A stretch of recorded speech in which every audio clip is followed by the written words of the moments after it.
नमस्कार। Sports scan के आज के संस्करण में आप सबका बहुत बहुत स्वागत। खेलों की दुनिया का लेखा जोखा स्पोर्ट्स स्कैन आज के संस्करण में मैं हूं नवीन सक्सेना और मेरे साथ आज इन खबरों पर चर्चा करने के लिए मौजूद हैं खेल विशेषज्ञ संजीव कुमार। संजीव जी, कार्यक्रम में आपका स्वागत। धन्यवाद। नमस्कार। नजर अब तक की खास खबरों पर। मियामी ओपन टेनिस टूर्नामेंट के महिला सिंगल्स में आज मौजूदा चैंपियन एश्ले बार्टी का सामना बियांका अंद्रेस्कू से। श्रीलंका और वेस्टइंडीज के बीच एंटीगा टेस्ट मैच ड्रॉ, 2 मैचों की श्रृंखला बराबरी पर। दुबई पैरा बैडमिंटन टूर्नामेंट में भारतीय खिलाड़ियों ने 17 पदक पक्के किए और पूर्व विश्व चैंपियन मीराबाई चानू एशियाई भारोत्तोलन चैंपियनशिप में भारतीय चुनौती पेश करेंगी। तो ये है वो खबरें जिन पर आज हम चर्चा करेंगे, लेकिन सबसे पहले हम आपको लिए चलते हैं मियामी ओपन टेनिस टूर्नामेंट के महिला सिंगल्स की ओर। आज मौजूदा चैंपियन और विश्व की नंबर 1 खिलाड़ी एश्ले बार्टी का सामना कनाडा की बियांका अंद्रेस्कू से होगा। एश्ले बार्टी ने सेमीफाइनल में एलिना स्वितोलिना को 6-3, 6-3 से हराकर फाइनल में जगह बनाई थी। वहीं दूसरे सेमीफाइनल में 8वीं वरीयता प्राप्त बियांका अंद्रेस्कू ने 23वीं वरीयता प्राप्त ग्रीस की मारिया सकारी को 7-6, 3-6, 7-6 से हराकर फाइनल में जगह बनाई।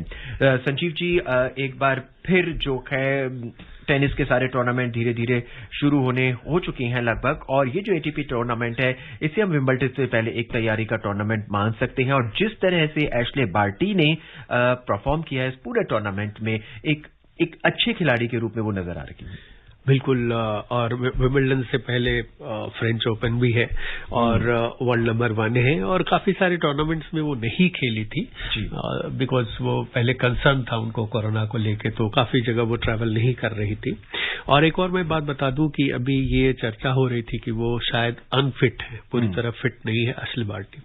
तो उन्होंने अभी क्लियर किया है कि वो फिट हैं और खेलने के लिए तैयार हैं। तो ये उनके फैंस के लिए राहत की बात है।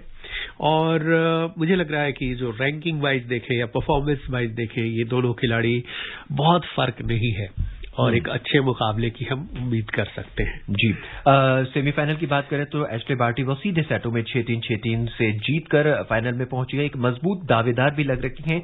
वहीं बियांका की बात करें तो बियांका को सकारी के साथ थोड़ा सा फाइट करना पड़ा, क्योंकि 7-6, 3-6, 7-6 का स्कोर रहा, मतलब नेक टू नेक रहा। यहाँ भी एज जो है बार्टी को होगा, क्योंकि बहुत ही अच्छे उनके हम कहें तो उनकी सर्विस बहुत अच्छी है, रिटर्न्स पे बहुत तो उनका वो है और कोर्ट ज्यादा कवर करती हैं और जिस तरह का वो एग्रेसिव खेलती हैं और एक कहे तो मैराथन मैच भी खेलने में वो भी माहिर है। तो एक जो कंसर्न मैंने कहा कि इंजरी को लेके था, अब उससे वो ओवरकम कर गई है, तो मुझे लग रहा है पलड़ा तो उन्हीं का भारी रहेगा। वहीं पुरुष सिंगल्स की बात करें तो फाइनल में कल रूबर्ट हरकाज और जैनिक सिनर के बीच मैच खेला जाएगा। जैनिक सिनर स्पेन के रॉबर्टो बतिस्ता अगुत को 5-7, 6-4, 6-4 से हराकर अपने टेनिस करियर के पहले एटीपी मास्टर्स के फाइनल में पहुंचे हैं। जैनिक सिनर ने बतिस्ता अगुत को हराया, जबकि रॉबर्टो बतिस्ता का अगर पूरे टूर्नामेंट में हम खेल देखें तो वो बहुत अच्छे खेलते हुए नजर आ रहे थे। और जैनिक सिनर से हार जाना, वो भी 6-4, 6-4, 5-7, कहीं ना कहीं ऐसा लग रहा है कि कल जो उनका जो खेल था वो लय में नहीं था। बिल्कुल। और देखिए, ये दोनों ही खिलाड़ियों के लिए, जैसे वो पहली बार पहुंचे हैं एटीपी अपने फाइनल में, तो ये एक रास्ता इसलिए बन रहा है कि कई सारे सीनियर खिलाड़ी खेल नहीं रहे हैं। कुछ इंजर्ड थे, कुछ ने नाम वापस लिया, कुछ को कोरोना को लेके, कोविड को लेके कंसर्न था। दोनों टैलेंटेड खिलाड़ी हैं और ये इस मौके को गंवाना नहीं चाहेंगे। और मुझे ये लग रहा है कि अगर मैं इनका रिकॉर्ड अगर देखूं तो मैं देख रहा था कि हेड टू हेड इनका क्या रिकॉर्ड रहा है, तो इनके बहुत सारे मुकाबले वैसे हुए नहीं हैं। फर्स्ट दोनों पहली बार दोनों मिलेंगे और दोनों ही चाहेंगे कि क्योंकि अगर आप पहले खेल चुके होते किसी खिलाड़ी के लिए तो आप उनको उनके बारे में पता होता है। तो दोनों ने अच्छा परफॉर्म किया है और दोनों के लिए मौका है कि इतना बड़ा खिताब वो जीते, क्योंकि ऐसे कम मौके आते हैं कि बहुत सारे खिलाड़ी वहां नहीं हो और कुछ अच्छे खिलाड़ियों को आपने हराया हो और एक पहला एटीपी खिताब जीतने का आपके पास मौका हो। हालांकि खेल प्रेमियों के लिए दोनों ही फाइनल्स बहुत रोमांचक होंगे। बिल्कुल। और अब बात आईपीएल की। इंडियन प्रीमियर लीग का 14वां संस्करण 9 अप्रैल को शुरू होगा। पहला मैच मौजूदा चैंपियन मुंबई इंडियंस और रॉयल चैलेंजर्स बैंगलोर के बीच खेला जाएगा। आईपीएल टूर्नामेंट बल्लेबाजों का टूर्नामेंट माना जाता है, लेकिन 2020 मैचों के इस फॉर्मेट में गेंदबाजों के लिए भी बहुत बड़ी चुनौती होती है। और संजीव, जब उन्हें 4 ओवरों में बल्लेबाजों पर लगाम लगानी होती है तब बहुत बड़ी चुनौती होती है। बिल्कुल। और देखिए, आप आईपीएल की देन है। एक समय अगर आप याद करें तो वनडे जो हुआ करता था, वनडे तो उसमें 50 ओवर के खेल में 250 रन प्लस हो जाता था, तो हम कहते थे कि ये बहुत ही अच्छा टोटल है। अब आप देखें कि 200 जब 20 ओवर में बनते हैं तो 400 भी वनडे में बन रहे हैं। तो वहां पर आप सोचिए कि कितना प्रेशर होता है। और कोई अगर बॉलर 4 ओवर में 35 रन से कम देता है, यहां तक कि 40 रन भी देता है, तो कहते कि चलो ठीक है, 30 तो बहुत अच्छा माना जाता है। प्रेशर तो बहुत होता है, लेकिन फिर भी हम जब शुरू में ये सोचते थे कि स्पिनर्स के लिए बहुत डिफिकल्ट है यहाँ, लेकिन स्पिनर्स का भी बहुत बड़ा रोल रहा है। और एक से एक अच्छे स्पिनर है जो कंटेन करते हैं, रन रोकते हैं, उनकी इकॉनमी अच्छी है। तो बॉलर पर प्रेशर भी है, लेकिन चैलेंजेस हैं नए नए तरह से अपने आप को इवॉल्व करना। जी, सुनते हैं आईपीएल पे गेंदबाजों के रिकॉर्ड्स पर एक रिपोर्ट, और उसके बाद हम फिर चर्चा करते हैं। रिपोर्ट। इंडियन प्रीमियर लीग रनों के अंबार के लिए जाना जाता है। इसमें बल्लेबाजों पर लगाम लगाना गेंदबाजों के लिए चुनौती रही है। लसित मलिंगा, राशिद खान, हरभजन सिंह जैसे कुछ बड़े गेंदबाज इस काम में काफी हद तक सफल भी रहे हैं। श्रीलंका के तेज गेंदबाज मलिंगा आईपीएल का पिछला सीजन नहीं खेले थे। इसके बावजूद वो 170 विकेट के साथ शीर्ष पर काबिज हैं। हालांकि सबसे कम रन खर्च करने के मामले में अफगानिस्तान के स्पिनर राशिद खान नंबर 1 पर हैं। डॉट बॉल के मामले में हरभजन सिंह के आसपास कोई भी नहीं है। भज्जी ने अब तक लीग में कुल 562 ओवर किए, जिसमें 1249 डॉट बॉलें रहीं, यानी इन गेंदों पर कोई रन नहीं बना। आईपीएल में अब तक 16 खिलाड़ियों ने हैट्रिक विकेट लिए हैं। भारतीय स्पिनर अमित मिश्रा अब तक सबसे ज्यादा 3 बार हैट्रिक कर चुके हैं। इस मामले में ऑलराउंडर युवराज सिंह 2 हैट्रिक के साथ दूसरे नंबर पर हैं। इनके अलावा बाकी सभी बॉलर्स ने एक बार ही हैट्रिक लगाई है। टूर्नामेंट में पहली हैट्रिक 10 मई 2008 को चेन्नई सुपर किंग्स टीम के फास्ट बॉलर लक्ष्मीपति बालाजी ने की थी। ये उपलब्धि उन्होंने किंग्स 11 पंजाब के खिलाफ चेन्नई में हासिल की थी। पिछली हैट्रिक राजस्थान रॉयल्स के श्रेयस गोपाल ने 30 अप्रैल 2019 को बनाई थी। उन्होंने ये उपलब्धि आरसीबी के खिलाफ बेंगलुरु के स्टेडियम में हासिल की थी। Naeem Akhtar, sports scan. संजीव, इस टूर्नामेंट के सीजन में अब किस नए बॉलर को आप देखते हैं जो कि कमाल करके दिखाएगा? देखिए, बहुत सारे बॉलर्स हैं जो नए चेहरे आते हैं और हम उनका इंतजार करते रहते हैं। लेकिन नटराजन चूंकि अब इंटरनेशनल क्रिकेट में आ चुके हैं, लेकिन उन्होंने पहचान यहीं से बनाई थी। और उनके बारे में एक जो अलग बात है कि वो यॉर्कर बहुत अच्छी डालते हैं। तो नटराजन, मुझे लग रहा है कि इस बार चूंकि इंटरनेशनली भी उनको कम खेलने को मिला है और कुछ चोटिल भी रहे हैं, तो इस बार वो, मुझे पूरी उम्मीद है कि वो अच्छा करने की कोशिश करेंगे और एक टॉप बॉलर्स में से एक हो सकते हैं। जहां तक नए बॉलर्स का सवाल है, तो ढेर सारे बॉलर्स हैं जो ऑक्शन में लिए गए हैं, उनके सबके पास मौका है। जैसे आप देखें, पिछली बार अगर देखें तो कार्तिक त्यागी थे जो अंडर 19 से आए थे, उनको बहुत एक्सपोजर मिला, उनको पूरा खिलाया गया। संभव है कि उनको इस बार फिर मौका मिले और लगातार हर एक मैच में वो अच्छा करे। और ये एक बढ़िया एक प्लेटफॉर्म है वर्ल्ड कप की टीम में जगह बनाने का। लेकिन ये सिर्फ भारत के लिए नहीं है, ये हर एक टीम के लिए है। हर एक टीम का जो प्लेयर है यहाँ परफॉर्म करेगा तो उसको इग्नोर नहीं कर सकते हैं। और टीम इंडिया हो या कोई भी टीम अभी सेटल नहीं है कि ये 15 होंगे या ये 16 होंगे जो वर्ल्ड कप में जाएंगे। 4, 5, 6 प्लेयर्स सेट हैं, बाकी प्लेयर्स के लिए मौका है, चाहे वो बॉलिंग हो बैटिंग हो। तो मुझे लग रहा है कुछ यंगस्टर्स भी निकलकर सामने आएंगे और वेट करना है कि कौन उसमें अपनी पहचान अलग बना सकता है। प्रसिद्ध कृष्णा को आप कहां तक देखते हैं? बहुत अच्छा है, क्योंकि देखिए वो प्रसिद्ध कृष्णा में ये टैलेंट तो जरूर है कि उनकी इकॉनमी अच्छी थी डोमेस्टिक में, जब उन्होंने कर्नाटका को बहुत सारी उपलब्धियां दिलाई। और जब वो केकेआर से खेले तो वहां भी उनकी एक पहचान बनी और वहीं से ये यहाँ आए हैं। और फिर उनको मुश्ताक अली में और जो डोमेस्टिक वनडे टूर्नामेंट होता है उसमें अच्छा परफॉर्म किया। लेकिन एक चीज और है, थोड़ा कंट्रोल उनको और करना पड़ेगा। ठीक है, विकेट उन्होंने निकाले अभी इंग्लैंड के खिलाफ सीरीज में, लेकिन महंगे भी साबित हुए। तो अब एक बार आप एक्सपोज हो गए इंटरनेशनली, आपको बहुत सारे बॉलर बैट्समैन देख चुके हैं, एनालिस्ट होते हैं, आपकी बॉलिंग देखते हैं, आपकी लाइन क्या होती है, और जिस तरह से वो लंबे हैं और जिस तरह से वो गेंद हाइट से उनको एक अलग तरह से बाउंस मिलता है, तो उसका उनको फायदा जरूर होता है। लेकिन उन्हें ये देखना होगा कि हम रन भी कैसे रोकें, क्योंकि आप महंगे होकर अगर 3-4 विकेट निकालते हैं तो फिर वो विकेट का कोई महत्व नहीं रहता है। तो प्रसिद्ध कृष्णा पर नजर जरूर रहेगी। इंडियन प्रीमियर लीग का 14वां संस्करण 9 अप्रैल से शुरू होगा। इससे पहले दिल्ली कैपिटल्स को एक बड़ा झटका लगा है। टीम के ऑलराउंडर अक्षर पटेल कोरोना पॉजिटिव पाए गए हैं। अक्षर दूसरे ऐसे खिलाड़ी हैं जो कोरोना संक्रमित हुए हैं। उनसे पहले कोलकाता नाइट राइडर्स के नीतीश राणा भी पॉजिटिव हो गए थे। कैपिटल्स के मैनेजमेंट ने अक्षर के कोरोना संक्रमित होने की खबर की पुष्टि कर दी है। दूसरी ओर चेन्नई सुपर किंग्स की कंटेंट टीम का एक सदस्य भी पॉजिटिव पाया गया है। हालांकि दिल्ली का पहला मैच चेन्नई सुपर किंग्स के साथ 10 अप्रैल को मुंबई में होना है। और अब बात श्रीलंका और वेस्टइंडीज के बीच एंटीगा टेस्ट मैच की। दूसरा और अंतिम क्रिकेट टेस्ट मैच दोनों टीमों के बीच ड्रॉ रहा। इसके साथ ही श्रृंखला 1-1 की बराबरी पर समाप्त हुई। दोनों टीमों के बीच पहला मैच भी ड्रॉ रहा था। सुनते हैं चारू की रिपोर्ट। श्रीलंका और वेस्टइंडीज के बीच दूसरे क्रिकेट टेस्ट मैच में चौथे दिन मेजबान वेस्टइंडीज ने दूसरी पारी में 4 विकेट पर 280 रन बनाकर पारी घोषित कर श्रीलंका को 377 रन का लक्ष्य दिया। जवाब में श्रीलंका की टीम ने 5वें और अंतिम दिन का खेल समाप्त होने तक 2 विकेट पर 193 रन का स्कोर बनाया और मैच बिना किसी परिणाम के समाप्त हो गया। श्रीलंका की ओर से कप्तान दिमुथ करुणारत्ने ने 75 और ओशाडा फर्नांडो ने नाबाद 66 रन की पारी खेली। इससे पहले आज 377 रन के लक्ष्य का पीछा करने उतरी श्रीलंका ने बिना विकेट खोए 29 रन से आगे खेलना शुरू किया। लाहिरू थिरिमाने ने 39 और करुणारत्ने ने पहले विकेट के लिए 101 रन की साझेदारी कर टीम को अच्छी शुरुआत दी। थिरिमाने के आउट होने के बाद करुणारत्ने और फर्नांडो ने दूसरे विकेट के लिए 45 रन की साझेदारी की। वेस्टइंडीज की ओर से अल्जारी जोसेफ और काइले मेयर्स ने एक विकेट लिए। मैच में पहली पारी में 126 रन की शतकीय पारी खेलने वाले वेस्टइंडीज के कप्तान क्रैग ब्रेथवेट को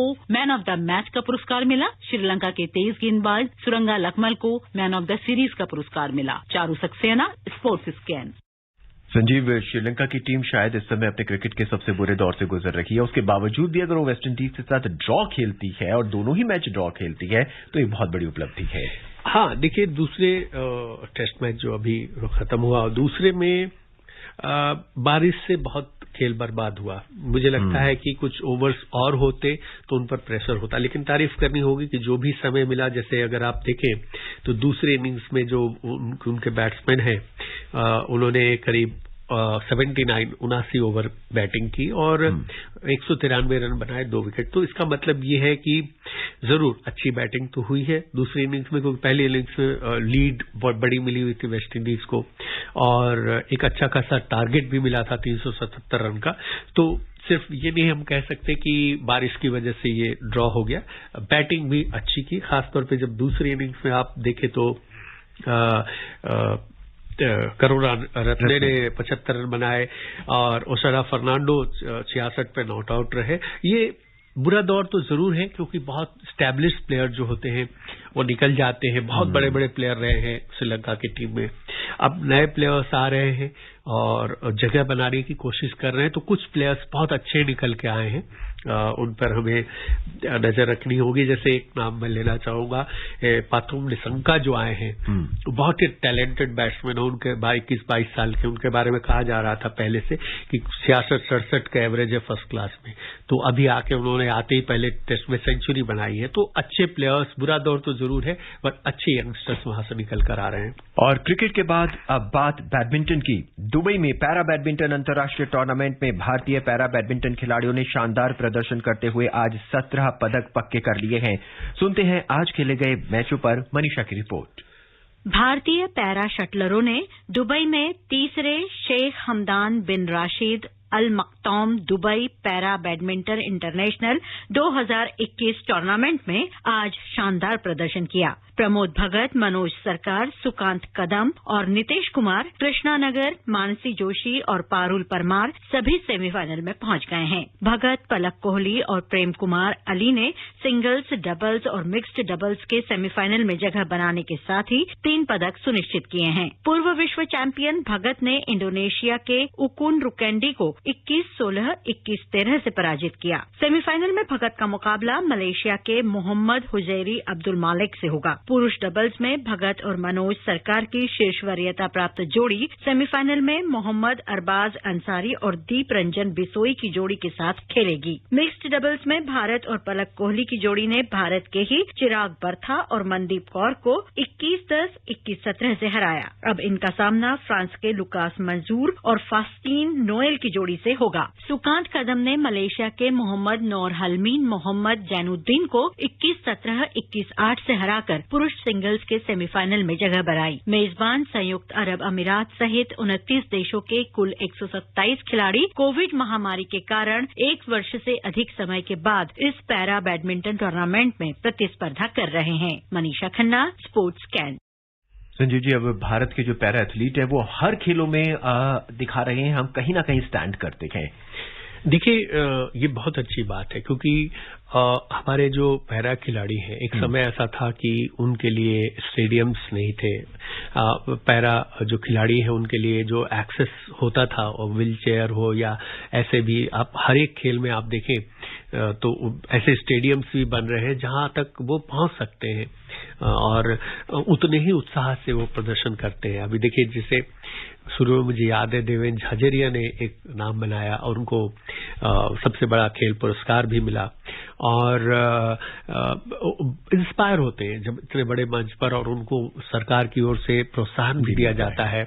तो ये एक अच्छी बात है कि जो पहले जो 5-6 अच्छे खिलाड़ी निकले हैं, जिन्होंने, जैसे वो भाटी हैं देवेंद्र झाझरिया, इन्होंने ओलंपिक्स में मेडल लिया, पैरालंपिक्स में, एशियन गेम्स में मेडल लिया, वर्ल्ड चैंपियनशिप में लिया, तो दूसरे जो हैं वो भी इंस्पायर होते हैं कि हम भी कर सकते हैं। अब उनको सुविधाएं भी मिल रही हैं सरकार की ओर से भी, और कोचिंग भी मिल रही है, इंस्पिरेशन भी सामने है, तो रिजल्ट निकलकर सामने आ रहा है। संजीव जी, बैडमिंटन टूर्नामेंट के अंदर 17 पदक पक्के करना अपने आप में बहुत बड़ी बात है। बहुत बड़ी बात है, और मुझे लग रहा है कि अब आगे जो पैरालंपिक्स है उसमें हम हो सकता है कि हम टॉप हमारे देशों में हमारा शुमार हो, हम उसमें शामिल हो। और अब बात भारोत्तोलन की। पूर्व विश्व चैंपियन मीराबाई चानू उज्बेकिस्तान के ताशकंद में 16 से 25 अप्रैल तक आयोजित होने वाले एशियाई भारोत्तोलन चैंपियनशिप में महिलाओं के 49 किलोग्राम वर्ग में भारतीय चुनौती पेश करेंगी। महिला वर्ग में 26 वर्षीय मीराबाई चानू पर जहां सभी की नजरें होंगी, वहीं पुरुष वर्ग में 18 वर्षीय जेरेमी लालिनगा प्रमुख दावेदार होंगे। प्रतिस्पर्धा में 67 किलोग्राम वर्ग में वो उतरेंगे। प्रतियोगिता 2020 में वैश्विक कोरोना महामारी के कारण स्थगित हो गई थी। मीराबाई चानू से तो अपेक्षाएं हैं ही संजीव जी, लेकिन 18 वर्षीय जेरेमी लालिनगा जो हैं वो प्रमुख दावेदार माने जा रहे हैं। बिल्कुल, देखिए नॉर्थ ईस्ट से जो हमारे और भी आए हैं पहले वेट लिफ्टर्स, उन्होंने बहुत ही अच्छा किया, और ये दोनों से न केवल हम ये उम्मीद करते रहे हैं कि ये वर्ल्ड चैंपियनशिप में और एशियन चैंपियनशिप, बल्कि बड़े लेवल पे जितने भी हैं वर्ल्ड ओलंपिक्स भी हो, वहां से मेडल लाने की इनमें क्षमता है। ये अलग बात है कि ओलंपिक्स लेवल पे हम कर्णम मल्लेश्वरी के बाद बहुत कुछ नहीं कर पाए हैं, लेकिन इन सारे खिलाड़ियों ने उम्मीदें जगाई हैं कि हम इंटरनेशनली इस खेल में आगे भी और दबदबा बना सकते हैं। और अब बात मुक्केबाजी की। वर्ष 2023 की पुरुषों की विश्व मुक्केबाजी प्रतियोगिता उज्बेकिस्तान की राजधानी ताशकंद में होगी। अंतर्राष्ट्रीय मुक्केबाजी संघ IBA के अध्यक्ष उमर क्रेमलेव ने अपनी उज्बेकिस्तान यात्रा के दौरान इसकी पुष्टि की। बात टेबल टेनिस की। शीर्ष भारतीय टेबल टेनिस खिलाड़ी अचंता शरद कमल को 2021 ओलंपिक से पहले आज इस बात की आधिकारिक तौर पर पुष्टि की गई कि उन्होंने पुरुष सिंगल्स में ओलंपिक के लिए क्वालिफाई कर लिया है। हालांकि जब इन्होंने पाकिस्तान के खिलाड़ी को हराया था तभी क्वालिफिकेशन हो चुका था, लेकिन आधिकारिक पुष्टि हुई है जी। और अब चलते चलते हम अपने सुनने वालों को एक और खबर बता दें। ऑस्ट्रेलिया महिला क्रिकेट टीम की पूर्व क्रिकेटर मेल जोन्स को अंतर्राष्ट्रीय क्रिकेट परिषद ICC की महिला समिति का पूर्णकालिक प्रतिनिधि सदस्य चुन लिया गया है। वक्त अब कह रहा है कि हमें बिल्कुल इजाजत नहीं है और हमें इस कार्यक्रम को यहीं वाइंड अप करना होगा, लेकिन चलते चलते नजर एक बार फिर अब तक की खास खबरों पर। मियामी ओपन टेनिस टूर्नामेंट के महिला सिंगल्स में आज मौजूदा चैंपियन एश्ले बार्टी का सामना बियांका आंद्रेस्कू से। श्रीलंका और वेस्टइंडीज के बीच एंटीगा टेस्ट मैच ड्रॉ।